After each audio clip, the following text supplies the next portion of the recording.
الطاهرين المعصومين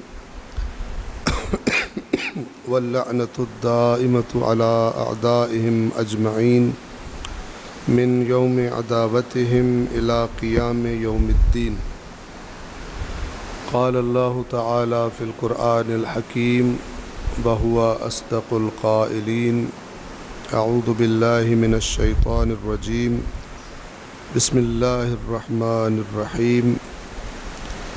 والضحى والليل إذا سجى ما ودعك ربك وما قلى وللآخرة خير لك من الأولى ولسوف يعطيك ربك فترضى ألم يجدك يتيما فآوى ووجدك ضالا فهدى ووجدك عائلا فأغنى فأما اليتيم فلا تقهر وأما السائل فلا تنهر وأما بنعمة ربك فحدث. صدق اللہ العلی العظیم. صلوات پڑھیں محمد والے.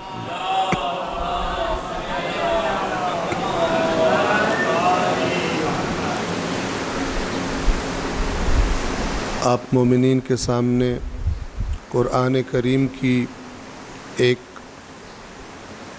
مختصر سی سورۃ الضحیٰ تلاوت کی ہے. اس سورہ مبارکہ کا ترجمہ میں آپ کی خدمت میں پہلے عرض کر دوں اور پھر اس کے بعد وہ آیت مبارکہ، آیت کریمہ کے جس کے ضمن میں اس عظیم ہستی کا ذکر کرنا چاہوں گا کہ جس کا نام بی بی خدیجۃ الکبریٰ سلام اللہ علیہا ہے.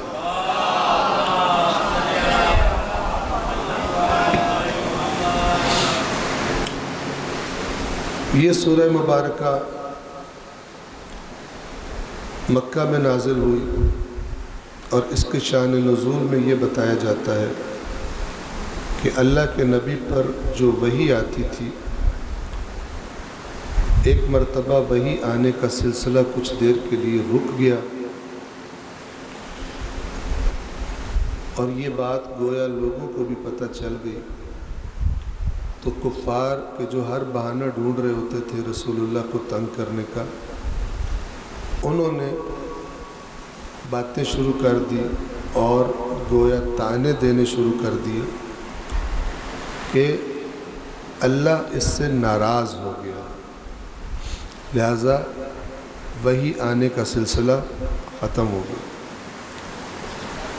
تو اس کیفیت میں یہ سورہ مبارکہ ضحیٰ نازل ہوئی.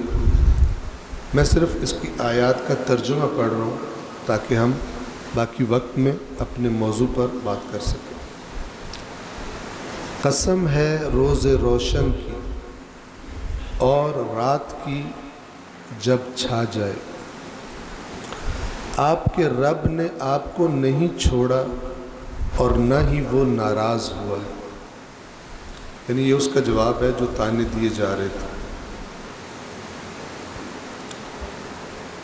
اور آخرت آپ کے لیے دنیا سے کہیں بہتر ہے. دنیا میں جو آپ مشکلات دیکھ رہے ہیں دین کی دعوت میں، ان مشکلات کے بعد اللہ نے آپ کے لیے بہت اچھا آخرت میں انجام قرار دیا ہے. اور ان قریب آپ کا رب آپ کو اتنا عطا فرمائے گا کہ آپ راضی ہو جائیں. اور ہم دیکھتے ہیں کہ چند ہی سالوں میں اللہ نے اسلام کو بھی طاقت عطا فرما دی، رسول اللہ کی حکومت قائم فرما دی اللہ نے، اور آخرت تو ظاہر ہے کہ اپنی جگہ پر ہے.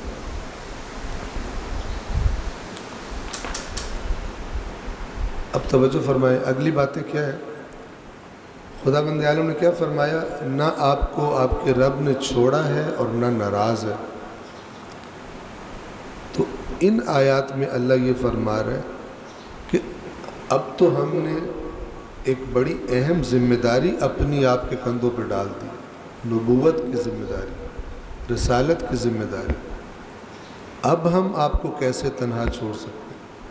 ہم نے تو آپ کو اس وقت بھی تنہا نہیں چھوڑا جب تک یہ ذمہ داری آپ کے کندھوں پر ڈالی نہیں تھی، دین کی تبلیغ کا حکم دیا نہیں تھا جب تک ہم نے، جب آپ یتیم تھے۔ تو خداوند عالم اللہ کے نبی کی دلجوئی کے لیے، رسول اللہ کو تسلی دینے کے لیے، دلجوئی حوصلہ دینے کے لیے اپنے گزشتہ بڑے بڑے احسانات یاد دلوا رہے اور گویا فرمانا چاہ رہے کہ ہم نے آپ کو پہلے کب تنہا چھوڑا تھا کہ جو ہم اب آپ کو چھوڑ دیں گے۔ کیا اس نے، یعنی اللہ نے، کیا اس نے آپ کو یتیم نہیں پایا پھر پناہ دے دی؟ پھر فرمایا اور اس نے آپ کو گمنام پایا تو راستہ دکھا دیا۔ پھر فرمایا 8ویں آیت میں اور آپ کو تنگ دست پایا تو مالدار کر دیا۔ پھر فرمایا بس آپ یتیم کی توہین نہ کریں۔ آپ یتیمی کے دور سے گزرے ہیں، آپ کو پتہ ہے یتیم کتنا حساس ہوتا ہے، باپ کا سایہ سر پہ نہیں ہوتا تو اس کو کتنی ضرورت ہوتی ہے کہ اس کا خیال رکھا جائے، اس باپ کی جو کمی ہو گئی ہے اس کو دور کیا جائے۔ تو آپ اس سے گزرے، لہٰذا اب آپ بھی کسی یتیم کے ساتھ اس کی توہین نہ کریں اور سوال کرنے والے کو جھڑکی نہ دیں۔ یعنی آپ سے اگر کوئی آ کے مانگتا ہے، سوال کرتا ہے تو اس کو جھڑکی نہ دیں اور اپنے رب کی نعمت کو بیان کریں۔ یعنی بجائے جو چیز نہیں ہے اس کی طرف توجہ کرنے کے، جو اللہ نے اتنا کچھ آپ کو دیا ہے آپ اس کی طرف توجہ رکھیں اور اسے بیان کریں۔ اور میں اشارہ کر دوں کہ آج کے جو ماہرین نفسیات ہیں، جو سائیکالوجسٹ ہیں، وہ بھی اس نتیجے پہ پہنچے ہیں کہ وہ انسان جو اپنی زندگی کے مثبت پہلوؤں کو زیادہ اپنے سامنے رکھتے ہیں، توجہ کا مرکز رکھتے ہیں، وہ صحت مند رہتے ہیں۔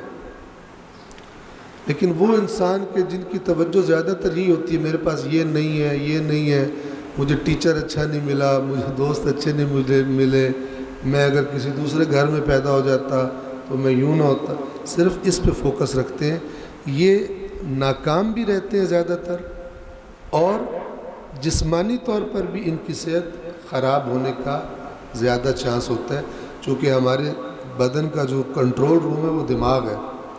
دماغ اگر ڈسٹرب ہوگا، تکلیف میں ہوگا، ٹینشن میں ہوگا تو اس کے اثرات بدن پر پڑتے ہیں۔ اور دماغ کب ڈسٹرب ہوتا ہے؟ جب بندہ یہی سوچتا رہے میرے پاس یہ نہیں ہے، اس کے پاس ہے میرے پاس نہیں ہے، وہ کتنی اونچی جگہ پہ مثلا خاندان میں پیدا ہوا، میں ادھر پیدا ہوں، اگر میرے دوست اچھے ہوتے تو میں بڑی ترقی کر جاتا، اگر مجھے ٹیچر اچھا صرف نیگیٹو سوچتا ہے۔ تو اللہ نے اپنے نبی سے کیا فرمایا؟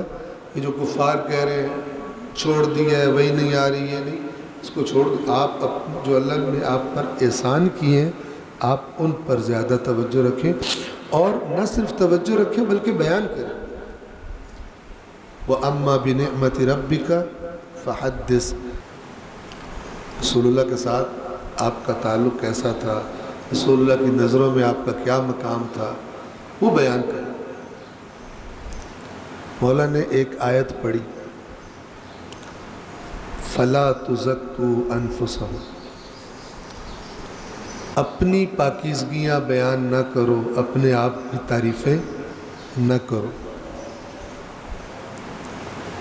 یعنی تم جو مجھ سے کہہ رہے ہو وہ تو بڑی شانیں اور مقامات ہیں، تو اللہ نے ان سب بندوں کو اپنی تعریفیں کرنے سے پسند نہیں فرمایا، کہ بندہ اپنی تعریف کرے. فلا تزکوا انفسکم، اپنی تعریفیں نہ کرو، اپنے آپ کو بڑا پاک و پاکیزہ نہ کہو. تو سوال کرنے والا بھی مولا کا کوئی شاگرد تھا، اور قرآن کا ذوق اس کے پاس بھی تھا. مولا کے سے جب یہ والی آیت سنی تو اس نے سورہ ضحیٰ کی آخری آیت پڑھی مولا کے سامنے. اور کیا کہتا ہے کہ مولا اللہ نے یہ بھی تو فرمایا وَأَمَّا بِنِعْمَةِ رَبِّكَ فَحَدِّثْ، کہ اللہ نے تجھے جو نعمتیں دی ہیں اس کو بیان کر لوگوں کے سامنے. تو یہ آیت سن کے مولا خاموش ہوئے، مسکرائے، اور پھر بیان شروع کیا کہ رسول اللہ کے ساتھ میرا تعلق اور ان کے نزدیک میرا مقام کیسا تھا. صلوات پڑھیں محمد وعلیہ.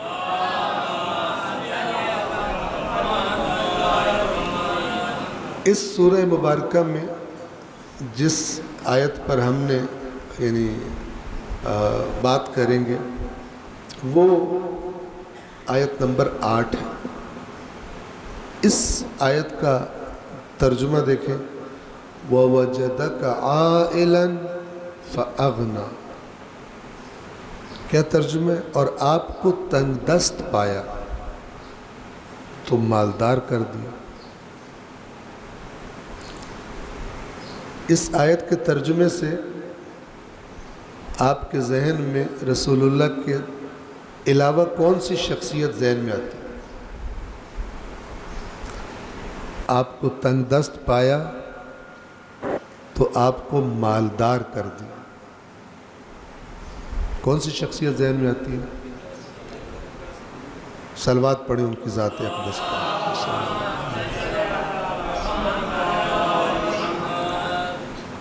یعنی ایسی ہستی ہیں. البتہ اس سے پچھلی آیت میں بھی ایک ہستی کی طرف اشارہ ہے. الم یجدک یتیما فآویٰ، ایک ایسے معاشرے میں جہاں یتیموں کو کوئی پناہ نہیں ملتی، جہاں یتیموں سے برا سلوک ہوتا ہے، یتیموں پہ ظلم ہوتے ہیں. آپ کو یاد نہیں ہم نے آپ کے رب نے آپ کو یتیم پایا، فآویٰ، تو پناہ دے دی. یہ پناہ کس شکل میں تھی؟ یہ پناہ اللہ، جسے اللہ اپنی پناہ کہہ رہا ہے، یہ کام کس ہستی کے ذریعے کروایا اللہ نے؟ جناب ابو طالب صلوات اللہ علیہ کے ذریعے سے.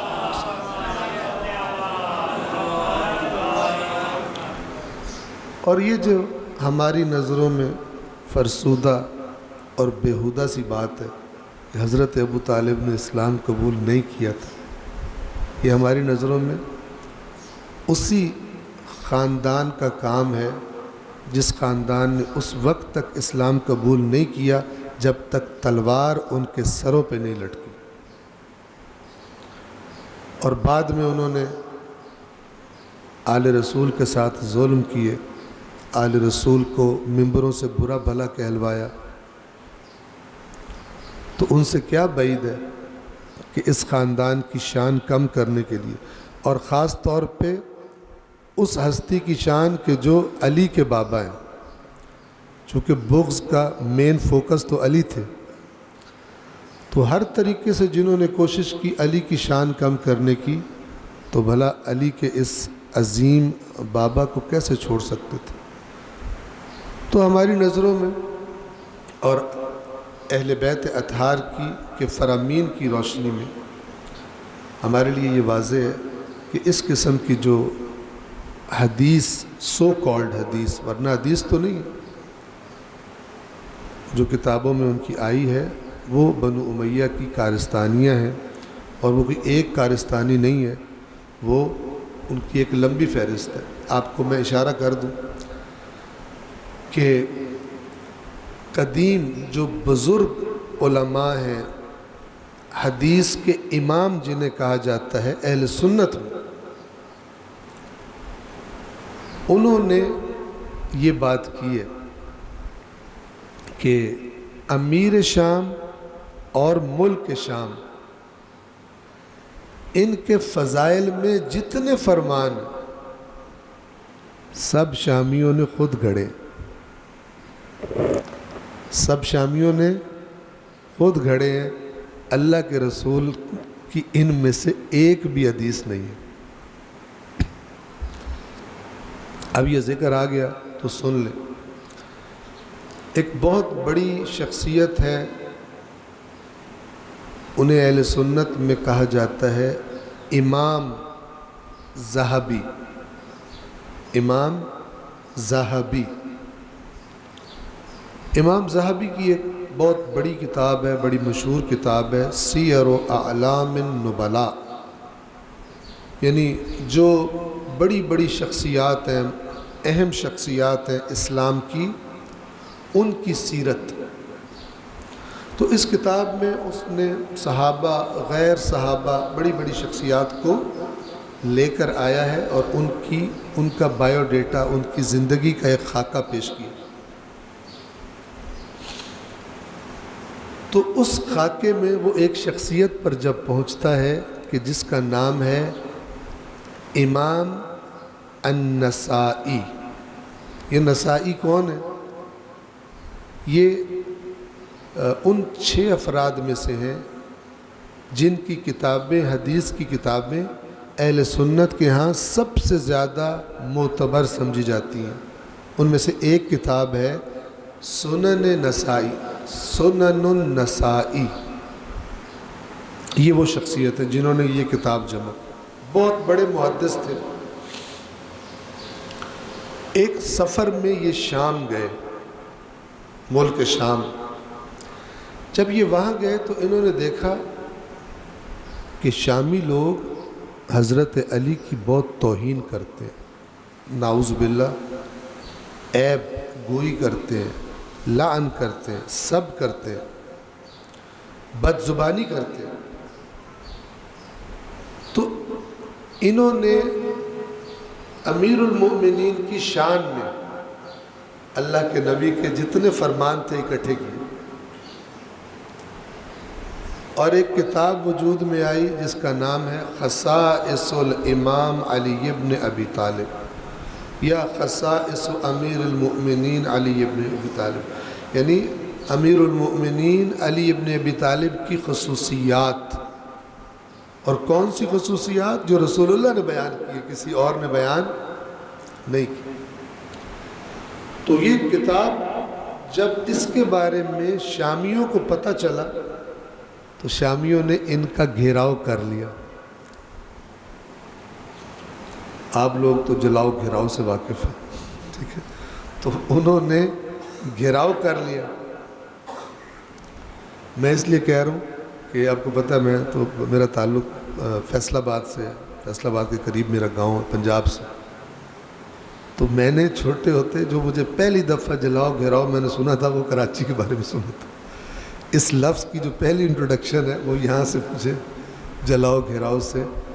اور اللہ تعالیٰ رحم کرے جو ابھی فوت ہوا کچھ عرصہ پہلے، عمر شریف، لالو کھیت سب سے پہلے اس نے بتایا تھا کہ لالو کھیت میں جناب یوں مار کٹائی ہوتی ہے تو یوں ہر بندے نے منہ میں پیٹرول رکھا ہوتا ہے تاکہ کہیں بھی کر کے اور آگ لگا سکے، اور ہاتھ میں پتھر رکھے ہوتے۔ تو بہرحال جلاؤ گھیراؤ کا لفظ فرسٹ ٹائم یہاں کے بارے میں میں نے سنا تھا، اس لیے میں نے عرض کی کہ آپ لوگوں کو تو جلاؤ گھیراؤ کا پتہ۔ انہوں نے گھیر لیا نسائی کو، مطالبہ کیا کہ یہ جو تم نے حدیثیں تم کہہ رہے ہو، یہ اتنی حدیثیں، ان سے تو برداشت نہیں ہو رہا تھا کہ جس کی جو اتنا برا، نعوذ باللہ، وہ برا سمجھتے تھے، جو اتنا برا اس کے بارے میں یہ حدیثیں کہاں سے آ گئی؟ رسول اللہ نے اتنی تعریفیں کی ہو۔ تو انہوں نے کہا کہ اسے ختم کرو، ضائع کرو، لیکن نسائی ڈٹ گیا، کہا نہیں، تم جس کی توہین کرتے ہو اتنی عظیم شخصیت ہے، وہ اس اسلام کے لیے اس کی اتنی خدمات ہیں، یہ اس کے فضائل ہیں۔ جب انہوں نے دیکھا کہ نسائی ان کی یہ بات نہیں مان رہے تو انہوں نے پھر ایک اور مطالبہ کیا کہتے چلو ٹھیک ہے اسے ختم نہیں کرتے تو پھر ہمارے مولا کے بھی فضائل بیان کرو، یعنی امیر شام کے۔ نسائی نے جب انہوں نے بہت پریشر ڈالا تو نسائی نے کیا جواب دیا؟ کہا کہ جن کی آپ بات کر رہے ہیں ان کی شان میں اللہ کے نبی کا ایک بھی فرمان نہیں۔ اب سوچیں کہ ان کو کتنی آگ لگی ہوگی۔ انہوں نے کہا نہیں، بیان کرو۔ تو جب بہت پریشر ڈالا تو امام نسائی نے اللہ کے نبی کا ایک فرمان بیان کیا۔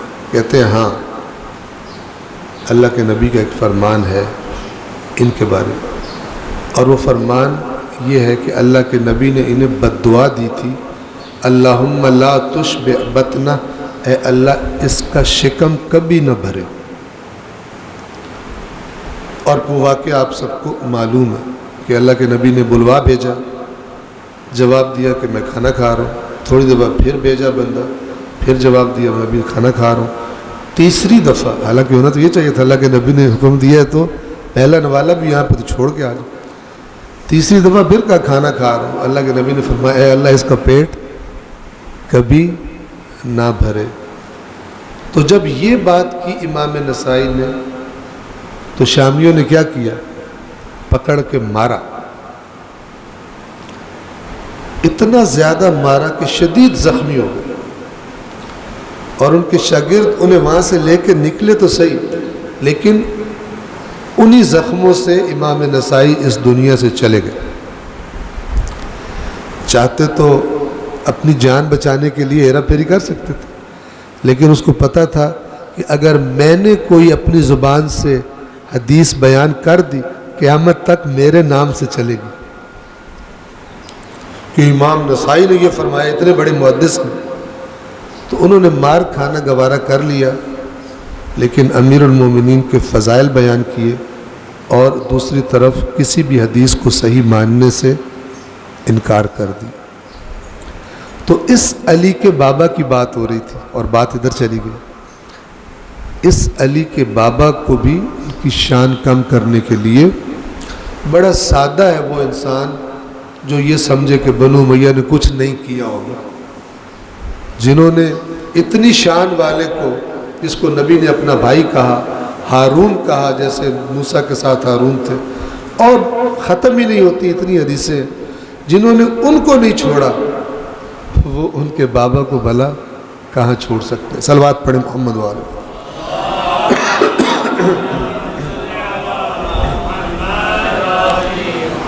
تو اللہ نے فرمایا کیا ہم نے آپ کو یتیم نہیں پایا؟ فآوا، تو آپ کو پناہ دی۔ یہ پناہ کون ہے؟ ابو طالب۔ پھر فرمایا آیت نمبر 8 میں کیا فرمایا؟ وَوَجَدَكَ عَائِلًا، ہم نے آپ کو تنگ دست پایا۔ اب اگر آپ تاریخ پڑھیں گے مکہ کی اور بنو ہاشم کے حالات پڑھیں گے، آپ کو یہ ملے گا کہ حضرت ابو طالب جو تھے امیر نہیں تھے، لیکن مہمان نواز بہت زیادہ تھے۔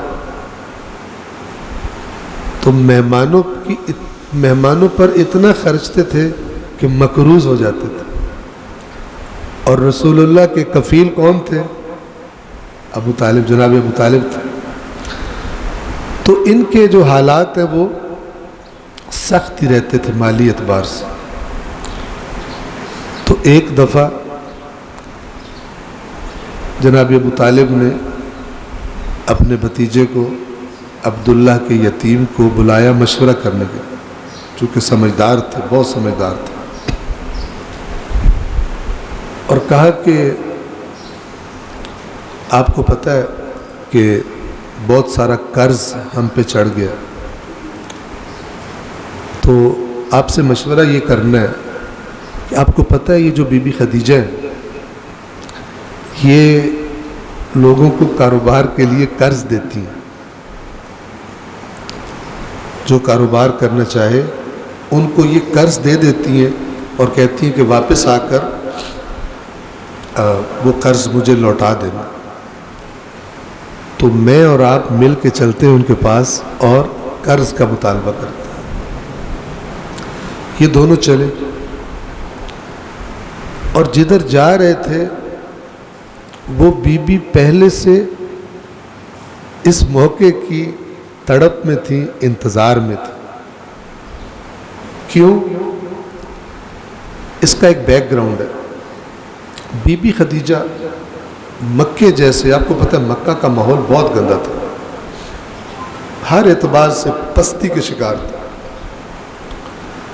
لیکن بی بی خدیجہ کی شخصیت ایسی تھی کہ جب ان کا نام آتا تھا تو مکے والے ان کا نام لینے کی جگہ ایک لقب سے پکارتے تھے، اور وہ لقب تھا طاہرہ.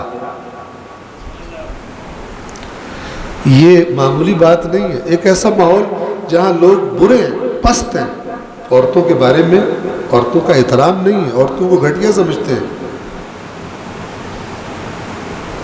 جیسے ہی اس بی بی کا نام آئے سب گواہی دیں طاہرہ ہے، پاک ہے. اور یہ ایسی بھی نہیں کہ جو جسے کہتے ہیں نا پریکٹیکل نہ ہو، تجارت کرتی تھی. اپنے کئی لوگ جاب پہ رکھے ہوئے تھے جن کو بیچتی تھی، سامان تجارت دے کر لے کے جانا ہے، بیچنا ہے، وہاں سے یہ لے کے آنا ہے، یہ سب کنٹرول کرتی تھی. اور اگر آپ تاریخ پڑھیں گے تو بی بی کو جب ان کے والد فوت ہوئے تھے تو جو ان کو ملا تھا وراثت میں، کچھ ہی عرصے میں اس کو بہت زیادہ بڑھا لیا، امیر ہو گئی. مکے کی امیر ترین شخصیات میں سے. اب ایک خاتون اتنی پاکیزہ ہو، یعنی کتنے مردوں کو جاب پہ اپنے ملازم رکھا ہوا ہے، لیکن جس سے پوچھو گواہی دیتا ہے کہ بی بی طاہرہ ہے. کیسی شخصیت ہوگی؟ یعنی انٹریکشن بھی ہے، ہدایات بھی دیتی ہیں، لیکن اس طرح اپنی شخصیت کو رکھا ہے کہ طاہرہ کا لقب پایا. تو مکے کے جو بڑے بڑے سردار تھے اور امیر لوگ تھے، یہ سب خواہش رکھتے تھے، اور انہوں نے خواہش کا اظہار کیا، پیغام بھجوائے بی بی کو کہ ہم آپ سے شادی کے خواہش میں ہیں. لیکن بی بی نے کسی کو ہاں نہیں کہا، ریفیوز کر دیا سب. کیونکہ بی بی کی نظر انتخاب ظاہری مال اور دولت اور ظاہری شان و شوکت وہ تلاش ہی نہیں کر رہی تھی، کچھ اور تلاش کر رہی تھی. اور وہ جھلک جو بی بی چاہتی تھی، جو ان کا معیار انتخاب تھا، وہ کہاں پر نظر ٹکی جا کر؟ یتیم عبداللہ پر، محمد مصطفیٰ صلی اللہ علیہ وآلہ وسلم.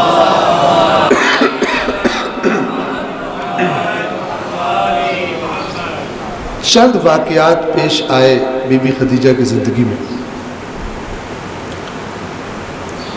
ایک دفعہ بی بی خدیجہ عالموں کی باتیں سنا کرتی تھی. جہاں کوئی عالم، جیسے یہودی علماء آیا کرتے تھے مکہ میں، مسیح آیا کرتے تھے، آپ کو پتہ ہے مکہ مرکز تھا، آتے تھے لوگ، تو یہ شرکت کرتی تھی، خواتین کے ساتھ ان کی باتیں سنتی تھی. تو ایک دفعہ ایک یہودی عالم تقریر کر رہا تھا اور لوگ بیٹھے ہوئے تھے، بی بی خدیجہ بھی اس محفل میں شریک تھی کہ رسول اللہ پاس سے گزرے. اس یہودی عالم کی نگاہ پڑی رسول اللہ پر،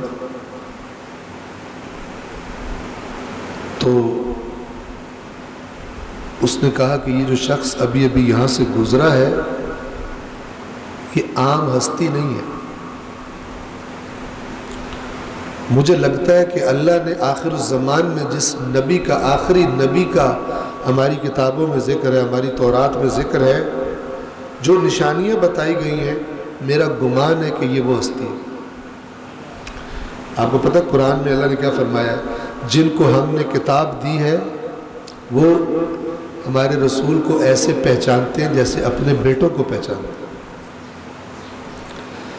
اب جب بی بی خدیجہ نے یہ بات سنی تو دل میں رسول اللہ کے بارے میں ایک انس پیدا ہو گیا. چونکہ طہارت کی تلاش میں تھی, مال معیار نہیں تھا, ظاہری شان و شوکت معیار نہیں تھی, وہ جس کی بیوی کے پاکیزہ وجود کو تلاش تھی, جس پاکیزگی کی, تو یہاں سے ایک انڈیکیشن مل گئی.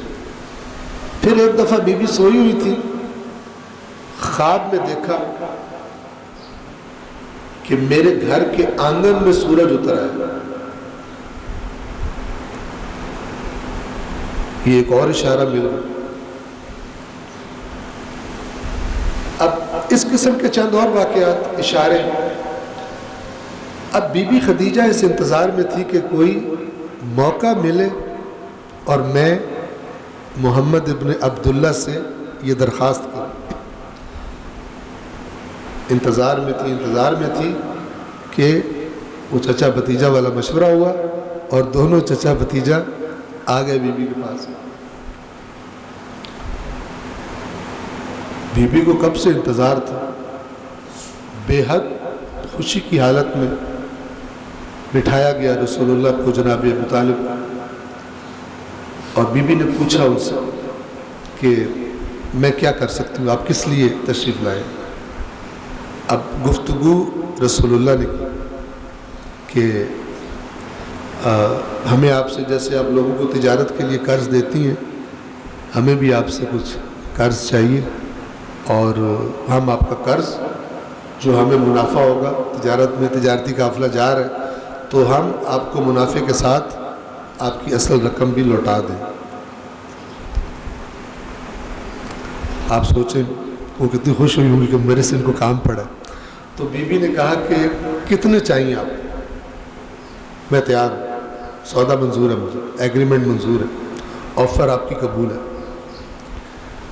اب ان دونوں چچا بھتیجے نے جو اماؤنٹ ذہن میں رکھا ہوا تھا, اللہ کے نبی نے اس کا ذکر کیا کہ ہمیں اتنے چاہیے. بی بی نے اپنے غلام سے کہا کہ جتنے انہوں نے کہے ہیں اس سے دگنے ان کو دو, اس سے ڈبل رقم ان کو ان کو دے دو قرض کے طور پر. پھر بی بی نے جانے لگے تو کہا کہ مجھے بھی آپ سے ایک بات کرنی. اللہ کے رسول نے فرمایا کہ جی. کہا کہ آپ کو پتہ ہے کہ میرا بھی سامان تجارت کا جاتا ہے قافلے میں اس میں, تو میری خواہش یہ ہے کہ میرے سامان کی جو وہاں پہ بیچا جائے گا اور جہاں وہ وہاں سے چیزیں خریدی جائیں گی, وہ بھی آپ اس کو مینیج کریں. اور اللہ کے نبی نے قبول کر لیا. تو بی بی خدیجہ نے اپنے 2 خاص غلام ان سے کہا کہ تم نے ساتھ جانا ہے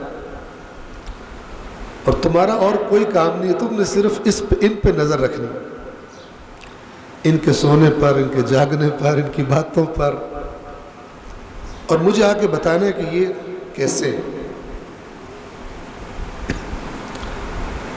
خلاصہ یہ کہ قافلہ گیا اور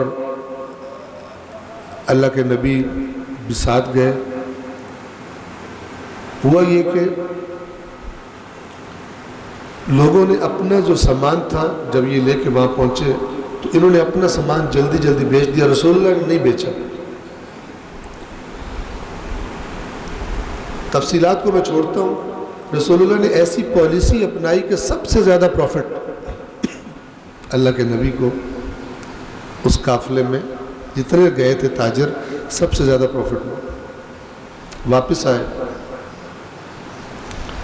بی بی خدیجہ کو ساری رپورٹ ملی, لیکن بی بی کو پروفٹ کی خبر کا انتظار نہیں تھا. ان کو تو اس رپورٹ کا انتظار تھا جو وہ دونوں غلام آ کر رسول اللہ کی سیرت کے بارے میں دیں. تو جب بی بی نے ان سے پوچھا تو انہوں نے گویا کہا کہ ہم نے جو کچھ دیکھا ہے ان کا اٹھنا بیٹھنا, ان کی گفتگو, ان کی سمجھداری, ان کی صداقت, ان کا اخلاق, وہ ہم لفظوں میں آپ کو بیان نہیں کر سکتے. اب تو گویا حجت تمام ہو گئی. اب بی بی انتظار میں ہے کہ کب موقع بنے اب عام طور پہ آپ دیکھیں کہ مکے کے بڑے بڑے سرداروں نے بی بی کو پیغامات بھجوائے تھے، ریفیوز کر دیا تھا، لیکن رسول اللہ کی محبت اور عظمت ان کی ایسی بی بی کے دل میں بیٹھی کہ بجائے کسی کے ذریعے کہنے کے خود رسول اللہ سے بڑے ادب سے اظہار کیا کہ میں چاہتی ہوں کہ میں آپ کے ازدواج میں، آپ کے ساتھ رشتہ ازدواج میں منسلک ہوں۔ اللہ کے نبی نے خاموشی سے سنا اور کہا کہ میں اپنے بزرگوں سے مشورہ کر کے پھر آپ کو بتاؤں۔ آ کر چچا سے مشورہ کیا اور اللہ تبارک و تعالی نے جو ان دونوں ہستیوں کے لیے تقدیر معین کی تھی، جناب خدیجہ اور جناب محمد مصطفیٰ صلی اللہ علیہ وآلہ وسلم رشتہ ازدواج میں منسلک ہوئے، اور روایات بتاتی ہیں کہ جن کو نادان لوگ کہتے ہیں کہ یہ مسلمان ہی نہیں تھے، عقد محمد مصطفیٰ اسی ہستی کی زبان سے پڑھا گیا۔ یعنی ہم یوں کہیں کہ دنیا کا عظیم ترین عقد تو بے جا نہیں، چونکہ اس عقد کے نتیجے میں اللہ نے اپنے نبی کو کوثر عطا فرمایا۔ اس عقد کے نتیجے میں کوثر یعنی خیر کی کثرت، اور خیر کی کثرت اس سے بڑھ کر کیا ہوگا کہ جس بی بی کی نسل سے 12 معصوم امام اللہ تبارک و تعالی بشریت کو عطا کرے۔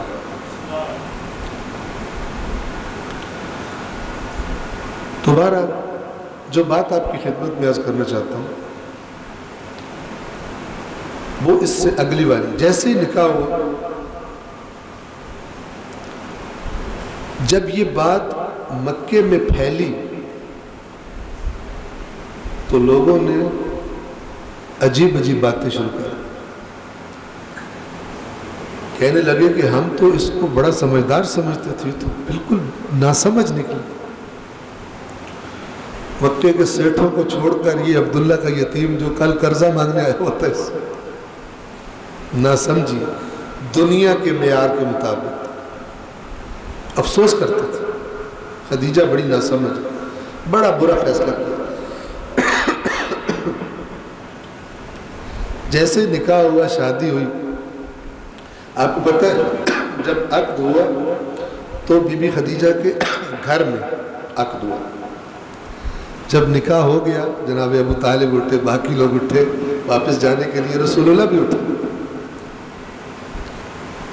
تو بی بی نے رسول اللہ سے کہا کہ باقی تو ٹھیک ہے لیکن آپ کہاں جا رہے ہیں؟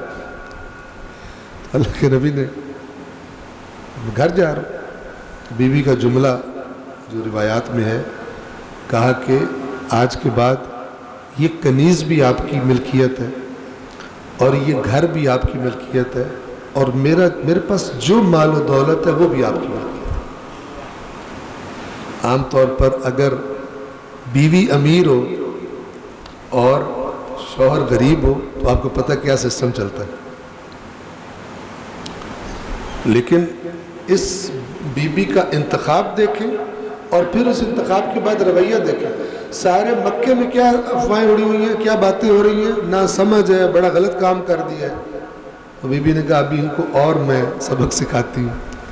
جیسے ہی شادی ہوئی، اپنے وہ جو ان کے رشتہ دار تھے ورقۃ ابن نوفل، ان کو بلایا اور کہا کہ آپ میری طرف سے جا کر خانہ کعبہ کے پاس کھڑے ہو جائیں اور اعلان کر کے مکے والوں کو بلائیں، اور ان کو بلا کر، مکے کے بڑوں کو بلا کر، تاکہ وہ گواہ رہیں، اعلان کرے کہ خدیجہ نے اپنا سارا مال اپنے شوہر کے قدموں پر نچھاور کر دیا۔ پہلے جو کہہ رہے تھے نا سمجھ ہے، جب یہ اعلان ہوا تو انہوں نے کہا یہ تو بالکل ہی کام خراب ہے۔ اور پھر جب اعلان نبوت ہوا تو پھر اس بی بی کی آزمائشوں کا دور شروع۔ اپنی جو ان کی قریبی سہیلیاں تھیں بہت ساری چھوڑ گئی،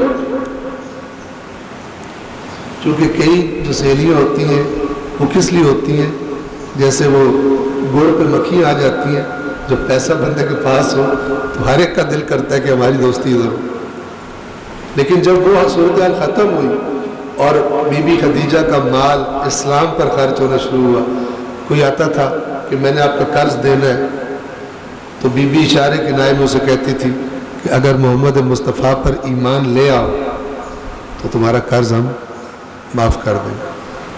اس طرح خرچ ہونا شروع ہوا، وہ جو مال کی وجہ سے دوست سہیلیاں بنی ہوئی تھی آہستہ آہستہ ایک ایک کر کے بی بی کو چھوڑتی چلی گئی۔ اور آپ سوچیں کہ جو خاتون یعنی مکے کی امیر ترین شخصیات میں شمار ہوتی ہے، آہستہ آہستہ آرام و آسائش کی زندگی بھی ختم ہونا شروع ہوئی۔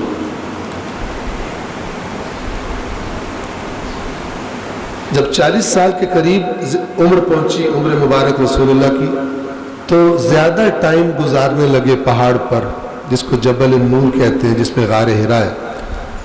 کئی دن وہاں رہتے تھے، بیزاری بڑھتی جا رہی تھی اس سسٹم سے جو اپنے معاشرے میں دیکھ رہے تھے، شرک سے، اخلاقی پستی سے، ظلم جو دیکھ رہے تھے، بیزار تھے، اور گویا ایک انتظار میں تھے کہ اس کائنات کا خالق وہ اپنا پلان اور وہ اپنا ہدایت نامہ عطا کرے کہ جس کی وجہ سے پھر انسانیت کو ان چیزوں سے نجات دلائی جائے۔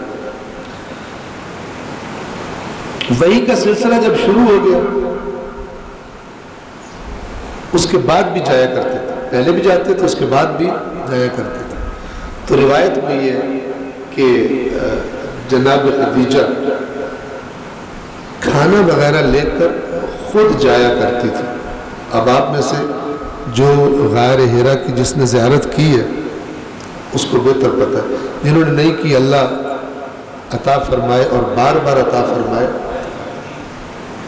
مسجد الحرام سے کافی دور ہے، ٹیکسی پہ بیٹھ کے یا بس پہ بیٹھ کے جانا پڑتا ہے، بی بی پیدل جاتی تھی، ایک امیر خاتون۔ اور پھر جب آپ اس پہاڑ کے دامن میں پہنچ جاتے ہو، اس پہاڑ کی جو چڑھائی ہے وہ بھی بڑی سخت ہے، تھک جاتا ہے، اور تقریباً 1 گھنٹے سے اوپر ٹائم لگتا ہے چڑھتے چڑھتے۔ بی بی اپنا وہ غذا کا سامان اپنے شوہر کے لیے لے کر غلام کو بھیج سکتے، خود جا رہے۔ تو اللہ نے بھی پھر ایک پیغام بھیجا اپنے رسول کو جبرائیل کے ذریعے اس پاکیزہ خاتون کے لیے۔ ایک دفعہ جب بی بی آ رہی تھی کھانا وغیرہ لے کر، ابھی راستے میں تھی اور رسول اللہ غار حرا میں تھے کہ حضرت جبرائیل نازل ہوئے اور آ کر فرمایا کہ اللہ نے آپ کے لیے سلام بھیجا ہے اور ایک پیغام بھیجا ہے آپ کی بیوی خدیجہ کے لیے، اور فرمایا ہے کہ جب ابھی خدیجہ آ رہی ہے آپ کے لیے کھانا وغیرہ لے کر، تو جب آپ کی زوجہ آپ کے پاس آئے تو اللہ کی طرف سے یہ پیغام پہنچائیے کہ اے خدیجہ، اللہ آپ کو سلام کہتا ہے، اللہ نے آپ کے لیے سلام بھیجوایا۔ اور اب حالت کون سی ہونے والی ہے؟ آزمائشوں والا دور شروع ہونے والا ہے۔ تو اگر آپ ایک دنیا دار کی نگاہ سے دیکھیں تو ایک امیر ترین خاتون جس کے پاس سب کچھ ہے، جب اس دنیا سے جانے کا وقت آیا کچھ بھی نہیں تھا، کچھ بھی نہیں تھا۔ اچھا، جس نے شروع سے غربت کے حالات دیکھے ہو اس کے لیے شاید اتنی تکلیف دہ نہ ہو، لیکن جس نے ہر چیز کی فراوانی دیکھی ہو، اس پر ایسا ٹائم آئے کہ جب اسے درختوں کے پتے کھانے پڑے بھوک مٹانے کے لیے، جڑوں کے اندر جو پانی ہوتا ہے وہ چوس کر اپنی پیاس کا کچھ نہ کچھ بجھانے کی کوشش کرے، اس کی کیفیت کیا ہوگی؟ اس کی ظاہر ہے اسے تکلیف زیادہ محسوس ہوتی ہے۔ میں ایسے ہی آج کل کے اعتبار سے مثال دے رہا ہوں کہ مثلاً ہم میں سے کوئی پاکستان کا وزیر اعظم تو نہیں تھا، لیکن جو کل تک وزیر اعظم تھا اور آج نہیں ہے اس کو تو بڑی پین فیل ہو رہی ہوگی. ظاہر ہے جو باقی وزیر تھے جن کی آج گورنمنٹ ختم ہو گئی تو ان کو ایک تکلیف فیل ہو رہی ہوگی، چونکہ ان کو اقتدار انہوں نے دیکھا ہوا ہے، جو آرڈر کرو جو کام کرنا چاہو آپ کے زیر اختیار ہے. اسی طرح ایک پوری ہر سہولت ہر چیز میسر ہو اور پھر ایک وقت ایسا ہے کہ کچھ بھی نہ رہے، کچھ بھی نہ رہے. تو لوگوں نے بہت باتیں کی بی بی خدیجہ کی بد نصیبی کے بارے میں، کتنی بد نصیب. آج بھی دنیا دار لوگ اگر کوئی بندہ دین کی وجہ سے پریشانی میں آ جائے، دین پر خرچ کرنے کی وجہ سے، کہتے ہیں سمجھدار نہیں.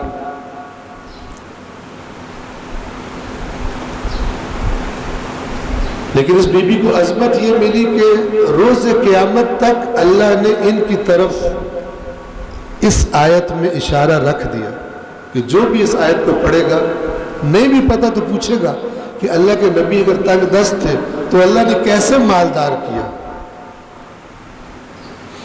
تو جواب ملے گا مال خدیجہ کے ذریعے اللہ نے رسول اللہ کو مالدار کر دیا. اللہ نے یتیم عبداللہ کو کس کے ذریعے پناہ دی؟ یہ جو اللہ کہہ رہا ہے کہ ہم نے آپ کو یتیم پا کر آپ کو پناہ دے دی، یہ پناہ کیسے دی تھی؟ تو کوئی خوش ہو یا کوئی جلے، کس کا نام آئے گا؟ علی کے بابا کا نام آئے گا. اور کوئی سوال کرے اس آیت میں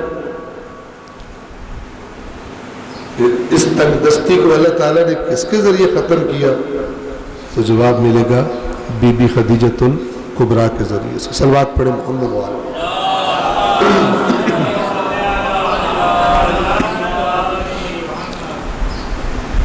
10 ماہ رمضان اس بی بی کی وفات کا دن، دنیا سے جانے کا دن. اتنی ساری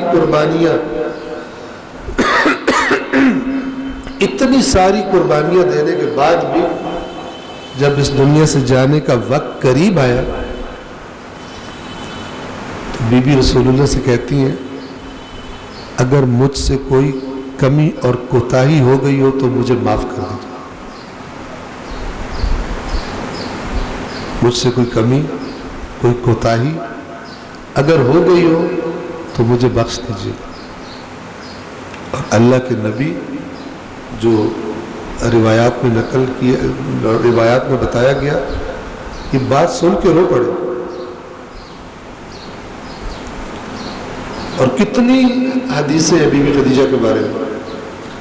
ایک صحیح بخاری کی حدیث ہے جس کی راوی حضرت عائشہ ہے، کہتی ہیں کہ رسول اللہ بار بار بہت زیادہ ذکر کرتے تھے خدیجہ کا، مجھے اچھا نہیں لگتا تھا کیونکہ بیوی تھی تو مجھے پسند نہیں آتا تھا.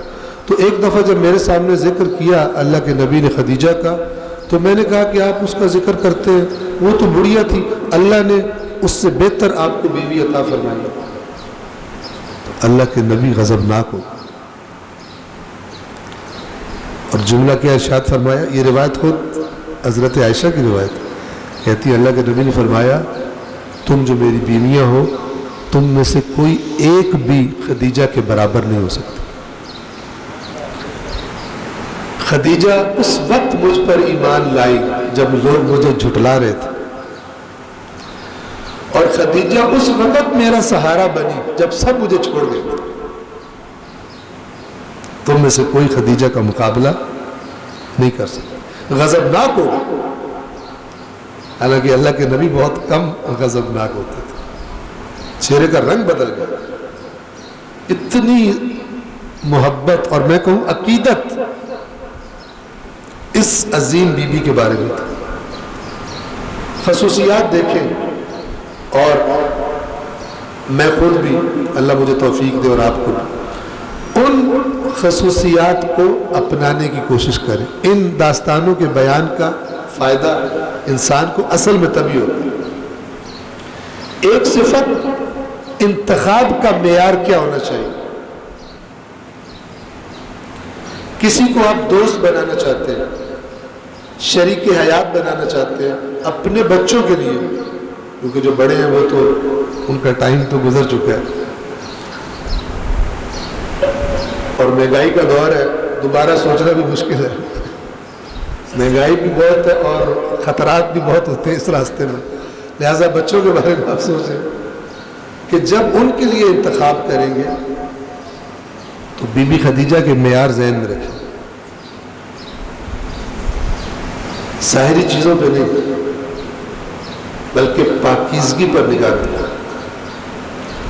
اپنے بچے کے لیے جس بچی کا رشتہ لینا چاہتا ہوں پاکیزہ، نیک ہے یا نہیں، خدا رسول اہل بیت کی محبت دل میں ہے یا نہیں ہے، کہتے سب ہیں، ظاہر ہے آپ مثلا شیعہ ہے تو شیعہ ہی رشتہ کریں گے، لیکن کون سا شیعہ جو کہے گا دل میں محبت نہیں ہے اہل بیت، کہتے سارے ہیں، لیکن وہ محبت کہ جو اپنے تقاضے پورے بھی کرواتی ہے، جو انسان کو نیکیاں کرواتی ہے، اہل بیت کی اطاعت کراتی ہے، وہ حقیقی محبت ہے۔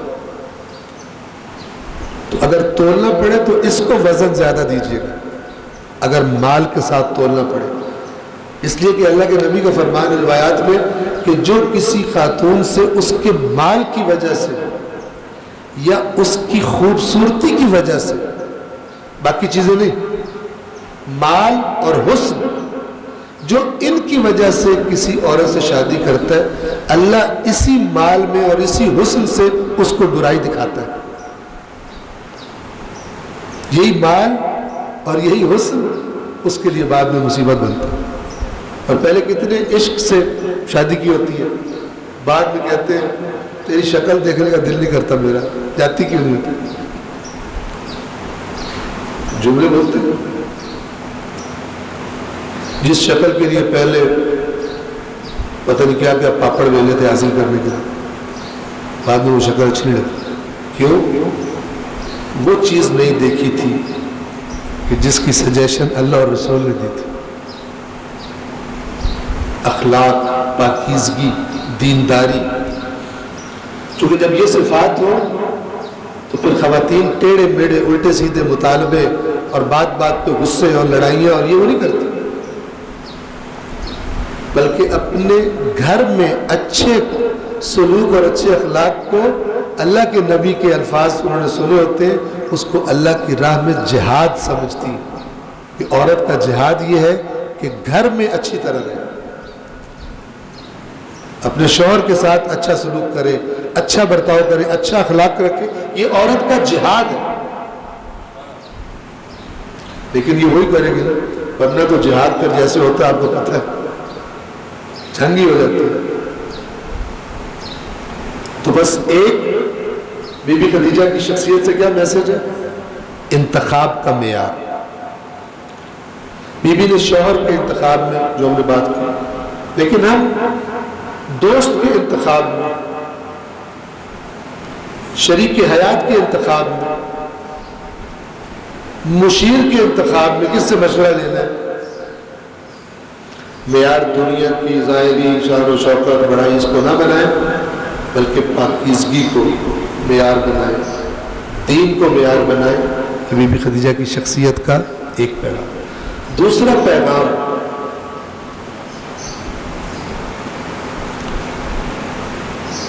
کہ اپنی ہر چیز اللہ کے دین کی راہ میں اگر کوئی ایسا موقع آ جائے ہر چیز دینی پڑے، میں تیار ہوں۔ یہ تبھی ہوتا ہے جب دین سے پیار مال کے پیار سے زیادہ ہو، دین سے پیار مال کے پیار سے زیادہ ہو، ورنہ اگر مال سے پیار زیادہ ہو تو بندہ تو تھوڑے سے پیسوں میں دین بیچ دیتا ہے، رشوت کھانا شروع کر دیتا ہے۔ وہ ہلکا سا لطیفہ سنا دوں، گرمی اور روزہ آپ بھی تھکے بیٹھے ہوں گے، کہ آپ ہی کے شہر کی شخصیت سے سنا تھا میں نے پرانے زمانے میں، جو ایران نہیں گئے تھے بچپن تک، ایک بندہ ایک پولیس والے سے کہتا ہے کہ یہ وہ سستا ٹائم تھا. اس نے کہا یہ 10 روپے رکھ لیں. پولیس والے یہ 10 روپے رکھ لو اور میرا فلانا کام کرو. پولیس والے نے کہا کہ مجھے رشوت آفر کر رہا ہو, تم مجھے رشوت آفر کر رہے ہو. میں بالکل رشوت نہیں لوں گا. اس نے کہا نہیں لے لو, بھائی مہربانی. یہ اس نے کہا میں بالکل رشوت نہیں لوں گا, اور 10 روپے تو سوال ہی پیدا نہیں ہوتا. یعنی میری قیمت تھوڑی بڑھاؤ, بکتا ہوں میں, کہ 10 روپے سوال ہی پیدا نہیں ہوتا. تھوڑی قیمت بڑھا دو, بک جاؤں. یعنی جب حرام کی مقدار بڑھائی جائے تو دین پر اس کا عشق غالب آ جاتا ہے. پھر بندہ دین کو کہتا ہے اللہ تو غفور الرحیم ہے, بعد میں توبہ کر لیں گے, پہلے کھائیں تو صحیح. یا کھا تو لیں, بیچ میں اللہ تعالیٰ کی مسجد میں چندہ دے دیں گے یا امام بارگاہ میں دے دیں گے, اللہ خوش ہو جاتا ہے, باقی کا ڈکار مار لیں گے. ایسے بھی لوگ, یہ اصل میں ان کو محبت دنیا سے ہے, لیکن ادھر پہ دیتے ہیں تاکہ کہیں آگے والا معاملہ سیٹ رہے اور کوئی بیماریاں مصیبتیں نہ آ جائیں. صدقہ بیچ نکالتے رہو. حرام کے مال سے کوئی صدقہ نہیں ہوتا. حرام کے مال کو تو خرچ کرنے کی اجازت نہیں ہوتی. ہاں, مال حلال ہو,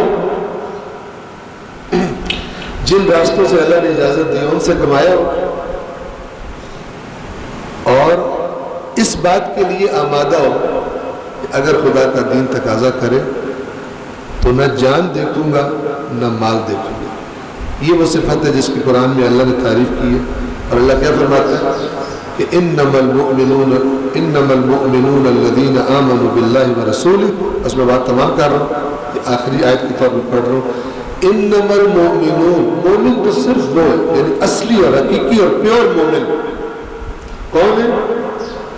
انما المؤمنون الذین آمنوا باللہ ورسولہ, جو اللہ اور رسول پر ایمان لائے, ثم لم یرتابوا, پھر اس کے بعد یہ نہیں کیا ہے پتہ نہیں ایمان صحیح لائے کہ نہیں لائے, لانا تھا کہ نہیں لانا تھا, پھر ریب اور شک میں نہیں رہے. اور پھر کیا کیا؟ چونکہ ایمان پکا تھا تو نتیجہ کیا نکلا؟ وَجَاهَدُوا بِأَمْوَالِهِمْ وَأَنفُسِهِمْ فِي سَبِيلِ اللَّهِ. اور پھر انہوں نے اپنے مال بھی اور اپنی جانوں سے بھی اللہ کے راستے میں کوششیں کی. اولئک هم الصادقون, یہی ہیں سچے. ان کے اعمال بتا رہے ہیں کہ ان کا ایمان سچا ایمان ہے, کیونکہ ان پر آسانی ہو یا سختی ہو, یہ نہ جان کی پرواہ کرتے ہیں نہ اپنے مال کی پرواہ کرتے. تو پروردگار عالم سے اس کی بارگاہ میں دعا کرتے ہیں. دعاؤں کی قبولیت کا مہینہ ہے, اللہ کی رحمتوں کا مہینہ ہے. اے پروردگار, اے اس مبارک رحمتوں اور برکتوں اور مغفرتوں سے بھرے ہوئے مہینے کے رب, اے قرآن کریم کے رب, اے محمد و آل محمد کے رب, اس مہینے میں وہ رحمتیں اور وہ نعمتیں اور وہ توفیقات جو تو اپنے مقرب اور اطاعت گزار بندوں کو عطا فرماتا ہے, ہم گناہگاروں کو عطا فرما. پروردگار, اس مہینے میں ہماری عبادات کو, ہماری دعا و مناجات کو, ہمارے قرآن کریم کی تلاوت کو پروردگار اپنی بارگاہ میں قبول فرما. پروردگار, اس مہینے میں تو بہت سارے انسانوں کو جہنم سے آزاد کرتا ہے. پروردگار, جن کو تو اس مہینے میں جہنم سے آزاد کرے گا اس فہرست میں ہمارے ناموں کو بھی شامل فرما. پروردگار, ہمیں صدق دل سے اپنے گناہوں سے توبہ کرنے کی توفیق عطا فرما. پروردگار, جو مومنین اور خاص طور پر جو یہاں تشریف فرما ہے, پروردگار مومنین میں سے جو کوئی کسی پریشانی کا شکار ہے, کسی مشکل کا شکار ہے, پروردگار مومنین کے لیے آسانیاں پیدا فرما. وہ مومنین جو کسی بیماری میں مبتلا ہیں، بیمار ہیں، پروردگار سب کو شفاء کاملہ و عاجلہ عطا فرما۔ اے پروردگار جو مومنین اس دنیا سے جا چکے ہیں تیری بارگاہ میں حاضر ہیں، بالخصوص ہماری ملت کے شہداء اور ان کے ساتھ ہمارے وہ عزیز اقارب، والدین، دوست، استاد جو اس دنیا سے جا چکے ہیں، پروردگار سب کو اس مہینے میں اپنی خصوصی رحمتیں عطا فرما، ان کے درجات کو بلند فرما۔